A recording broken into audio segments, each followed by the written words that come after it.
Okay, so let's be real, the dating world these days. Yeah. Yeah, it's a lot. So many perfect couples out there, right? Or at least that's what it seems like. And everyone's got an opinion on what you should be doing. It's tough to know where to even start sometimes. It can definitely feel overwhelming. Exactly. And that's why today we're going to dive deep into something that caught my eye.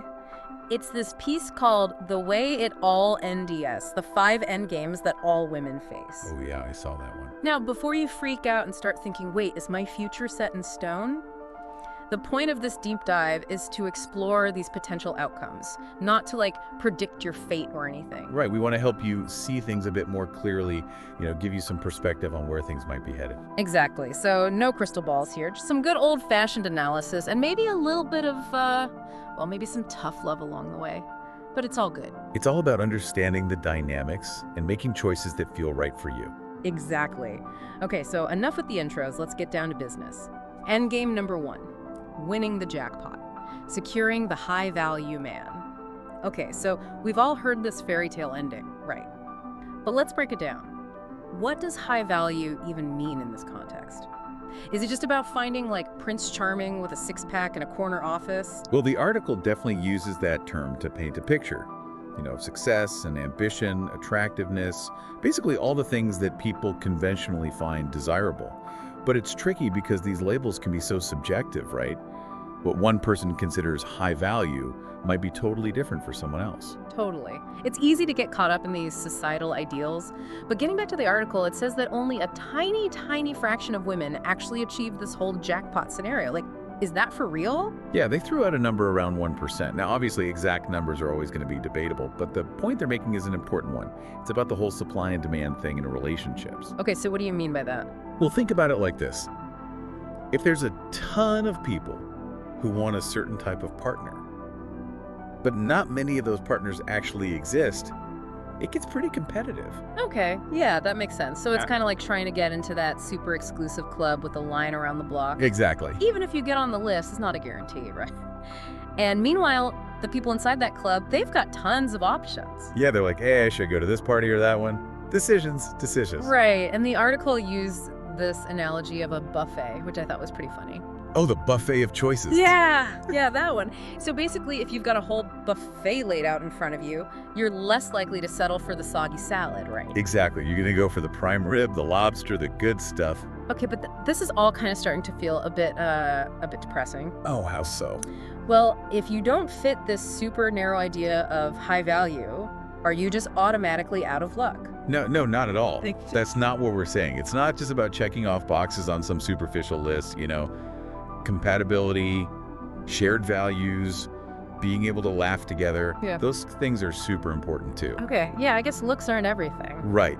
It's about finding someone who gets you, someone who's on the same page. Yeah. And those qualities can't be measured on some scale. So basically, instead of trying to win the jackpot, focus on building genuine connections. Exactly. Find someone who matches your goals and who shares your values. Exactly.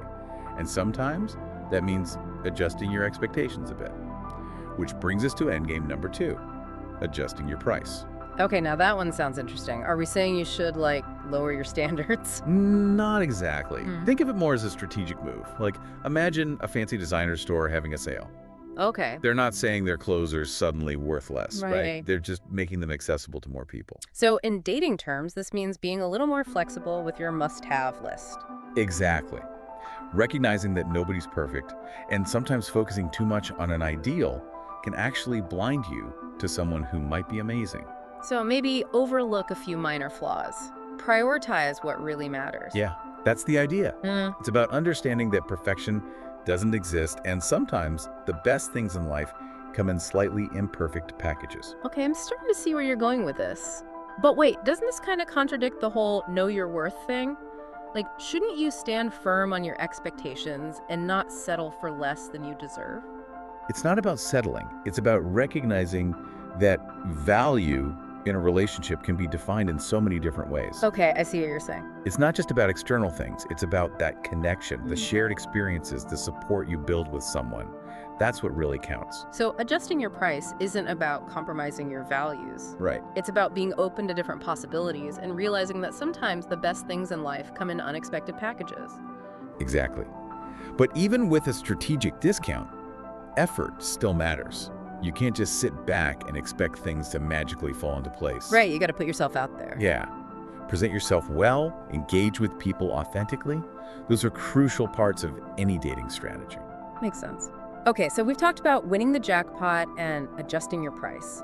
Now let's move on to endgame number 3, which the article says is like the most common outcome for women, and that is settling for less. What are your thoughts on this one? Well, first of all, I think we need to acknowledge that the word settling itself is kind of loaded. It implies that you're, giving up on your dreams and resigning yourself to something less than ideal. Yeah, it doesn't exactly sound like a positive thing. Right, but while that might be true in some cases, it's not always a bad thing. Okay, I think I get what you mean. It's like aiming for that fancy restaurant but ending up at the comfy diner instead. Might not have been plan A, but hey, who doesn't love a good burger and fries? Exactly. And sometimes what we see as less might actually offer something different, something that fits our needs better in the long run. The article even points out some potential benefits to this path. Oh, like what? Well, things like stability, companionship, security. These are all things that a partner who doesn't necessarily scream high value might be able to offer in abundance. Okay, that makes sense. So even if it's not the fairy tale ending we're often sold, there's still a chance for genuine happiness in this scenario. Absolutely. And what's really interesting is that some research suggests partners who don't fit the traditional high-value mold might actually be more attentive, more committed, more invested in making the relationship work. That's a good point. It's like they're bringing different strengths to the table, a different kind of value that you might not notice right away. Right. It challenges that whole idea that there's only one right way to find relationship success. I'm liking this perspective. It's about recognizing that value can mean different things, and that sometimes what seems like less might actually be more of what you need anyway. This is giving me a lot to think about. All right, so we've done winning the jackpot, adjusting your price, and settling for less. Which brings us to endgame number 4, lowering standards and still falling short. Oof, that one doesn't sound good. Yeah, it's definitely the outcome nobody wants to talk about. Right. But it's important to acknowledge it exists. The article says it affects a significant percentage of women, and a lot of it is driven by those external pressures, like the whole biological clock thing, or just societal expectations in general.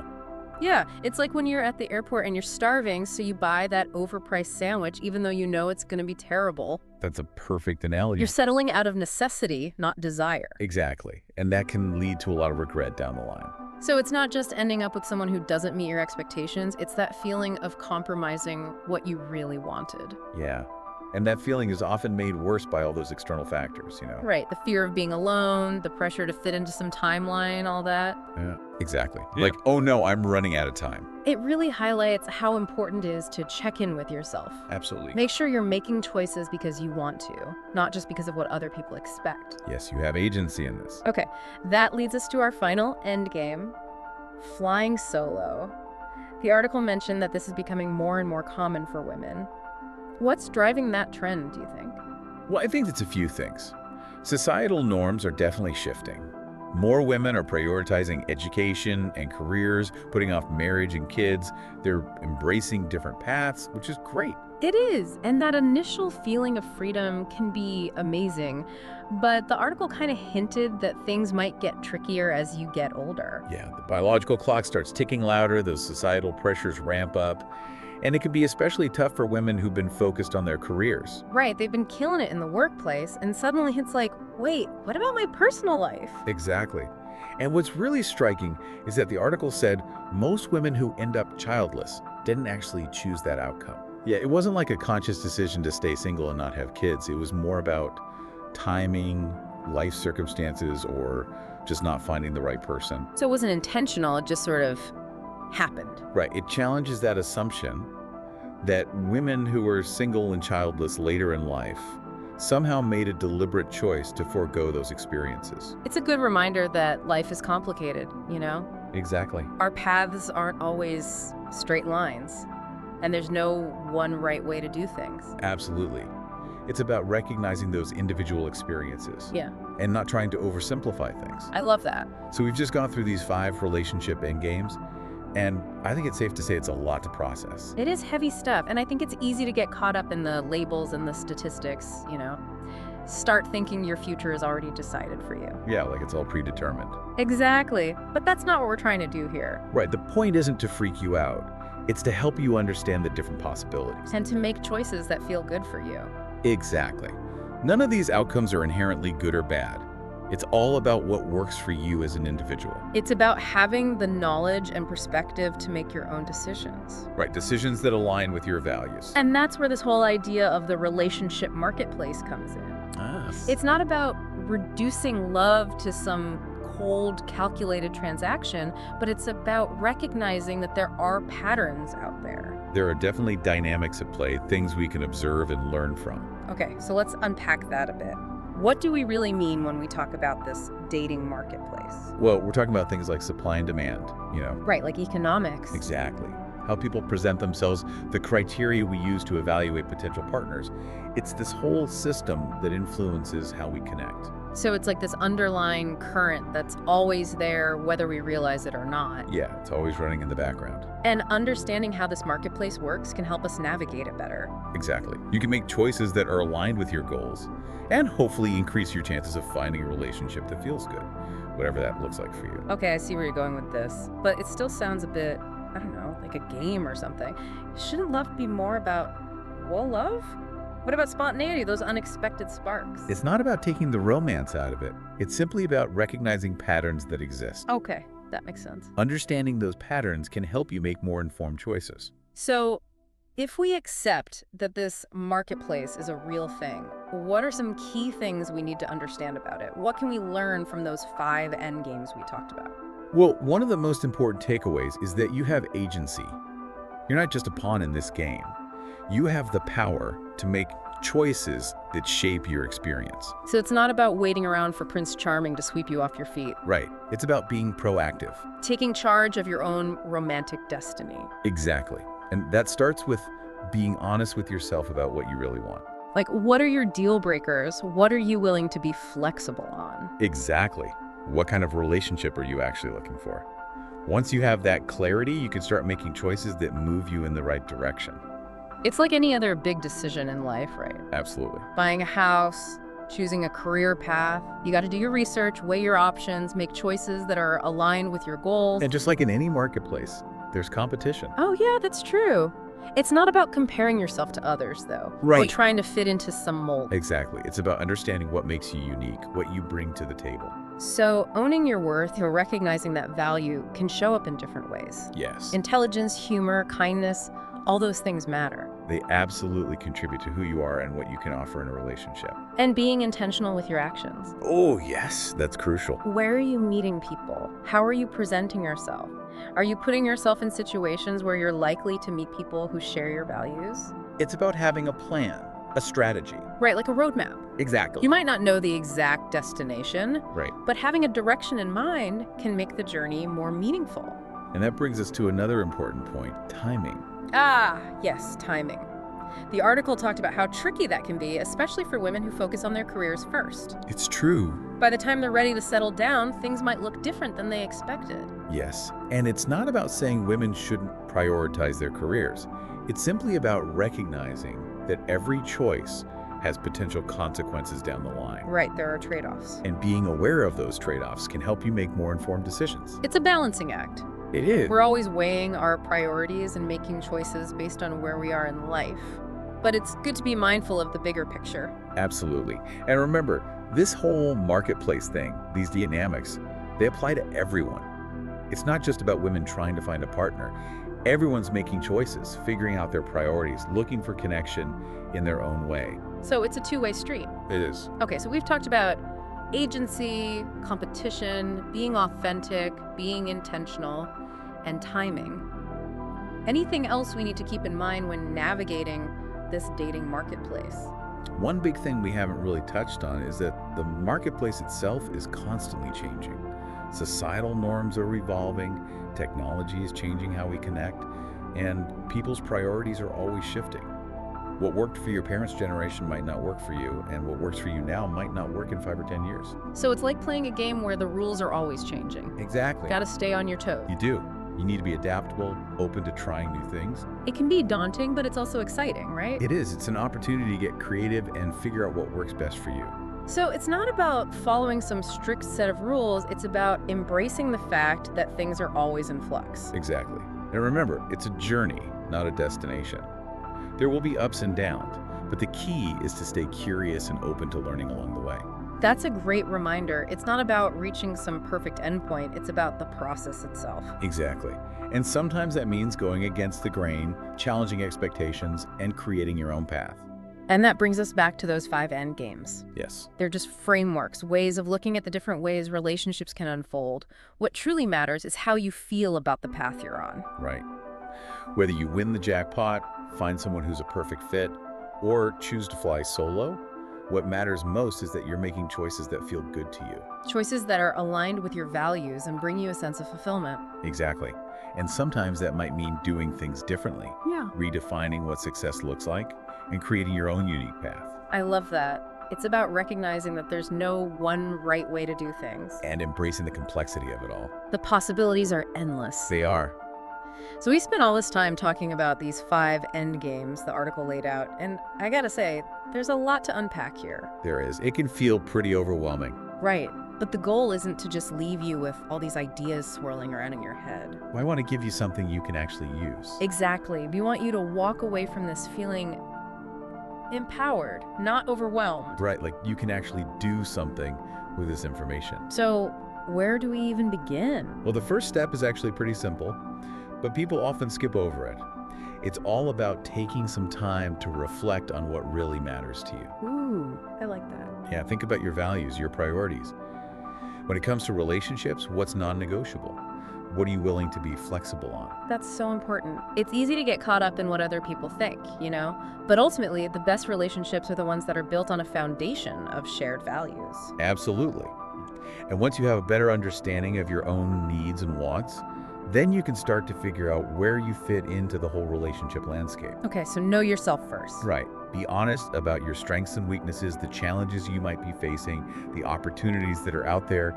And remember, this isn't about comparing yourself to other people. No, not at all. Or feeling like you need to measure up to some standard of, like, attractiveness or whatever. It's about recognizing what makes you unique. What makes you you? Exactly. And owning those qualities. Yeah. That's a key step in finding a relationship that feels good. So, once you've got a good handle on your values and where you stand in this whole marketplace thing, then what? How do you actually put all this into action? Well, that's where strategy comes in. It's about making deliberate choices that move you closer to what you want. So, being proactive. Yeah. Maybe try putting yourself out there more, exploring different dating apps, or just being more intentional about who you're spending time with. And don't be afraid to experiment. Oh, absolutely. There's no right or wrong way to do this, you know? Right. What works for one person might not work for another. It's all about finding what feels right for you. And if something doesn't work, it's not a failure. Not at all. It's a learning experience. Exactly. Every date, good or bad, is a chance to learn and grow. And to figure out what you do and don't want. Okay, I love that perspective. Yeah. It takes the pressure off. Yeah. It's all about embracing the journey. And being kind to yourself along the way. Oh, that's so important. Dating can be tough. It's okay to feel frustrated, disappointed, even heartbroken sometimes. That's all part of it. It is. It's part of being human. Allow yourself to feel those feelings and then keep moving forward. You got this. You do. Embrace those ups and downs, celebrate the wins, learn from the losses, and never give up hope. Because whether you end up winning the jackpot, finding your perfect match, or choosing to go it alone, the most important relationship you'll ever have is the one you have with yourself. That's so true. It all starts with self-love and self-acceptance. Knowing you're worthy of happiness, no matter what path you choose. And building that inner strength and resilience that will carry you through anything. Okay, I think that's a great place to wrap things up. We've covered a lot of ground today. We have. But hopefully you're feeling a bit more hopeful now. Yeah, I hope so. And like you have a better understanding of how things work out there. Right, and some tools to navigate it all. Exactly. So keep exploring these ideas, think about your own experiences, and keep the conversation going. It's all about learning and growing together. And remember, your relationship status doesn't define you. You are amazing and worthy, just as you are. So embrace your journey, celebrate your uniqueness, and never stop believing in the power of love and connection. in all its forms. Beautifully said. Until next time, keep diving deep.